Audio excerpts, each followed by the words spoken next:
গোল করে পাকানো সাদা কাগজটি আলমারির ভিতর অনেক দিন ছিল। বেশ নিশ্চিন্ত আরামেই ছিল সে। একদিন হঠাৎ চিত্রকর বার করল তাকে। রবার ব্যান্ডটা খুলে ফেলে গোল করে পাকানো কাগজটা চওড়া করে রাখল টেবিলে। এ কি করছেন আপনি?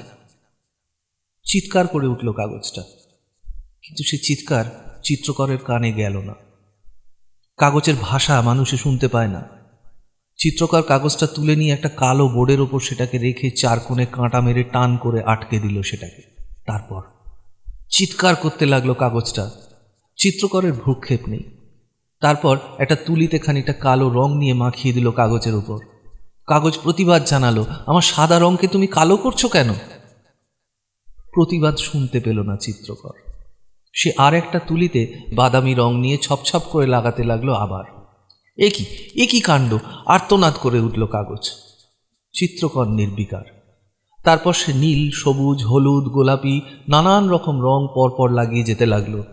কাগজের আর্ত হাহাকার তার কানেই গেল না। ঘন্টা 2 ধরে ছবি আঁকা চলল। কাগজের হাহাকার, অনুনয়, আবেদন কোনো কিছুই বিচলিত করল না স্রষ্টাকে। আঁকা যখন শেষ হলো তখন একটু দূরে দাঁড়িয়ে দেখতে লাগলো সে ছবিটা। পছন্দ হলো না। ছবিটা বোর্ড থেকে নামিয়ে টুকরো টুকরো করে ছিঁড়ে ফেলে দিল সে। তারপর আরেকটা কাগজ নিয়ে এলো।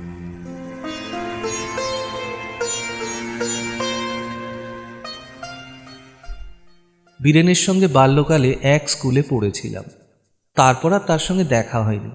30 বছর পর শিলং শহরে হঠাৎ শুনলাম বীরেন এখানকার স্কুলে মাস্টার হয়ে এসেছে। আমি শিলং শহরে ওকালতি করছি তখন। খোঁজ নিয়ে একদিন সন্ধ্যাবেলা তার বাড়ি গেলাম। শুনলাম সে বাড়িতে নেই। পরদিন স্কুলে ফোন করলাম। ফোনে পেলামও তাকে। পরিচয় দিতে সে আমাকে চিনতে পারল। দেখলাম আমাকে ভোলেনি সে। বললাম, আজ সন্ধ্যায় তোমার বাড়িতে যাব হে, বাড়িতে থেকো। সন্ধ্যার সময় এসো না, সে সময় আমি গঙ্গা স্নান করতে যাই। রবিবার সকালে এসো।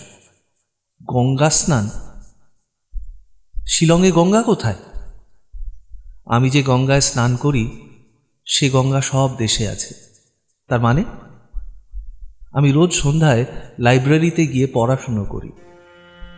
গঙ্গা স্নানের পুণ্য এবং আনন্দ লাভ হয়। এর উত্তরে কি যে বলবো ভেবে পেলাম না।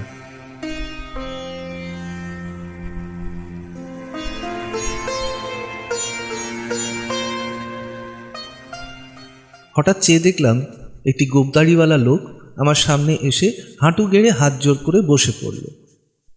কে তুমি? কোনো উত্তর নেই।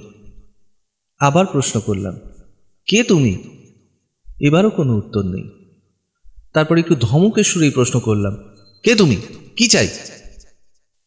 তখন সে ধীরে ধীরে আমার মুখের দিকে তাকালো, আমার চোখের উপর চোখ রাখলো। আমি চমকে উঠলাম। যে আমার সামনে হাঁটু গেড়ে বসে আছে সে আর কেউ নয়, আমি। তার ছেঁড়া মলিন কাপড়, তার গোঁফ দাড়ি ঢাকা মুখ তাকে আড়াল করে রেখেছে। তাকে আমি এতক্ষণ চিনতে পারিনি। আমি নির্বাক, সবিস্ময়ে তার দিকে চেয়ে আছি। সে তখন ধীরে ধীরে বলল, তোমার কাছে একটি প্রার্থনা, তুমি এমনভাবে ভিক্ষে করে বেরিও না।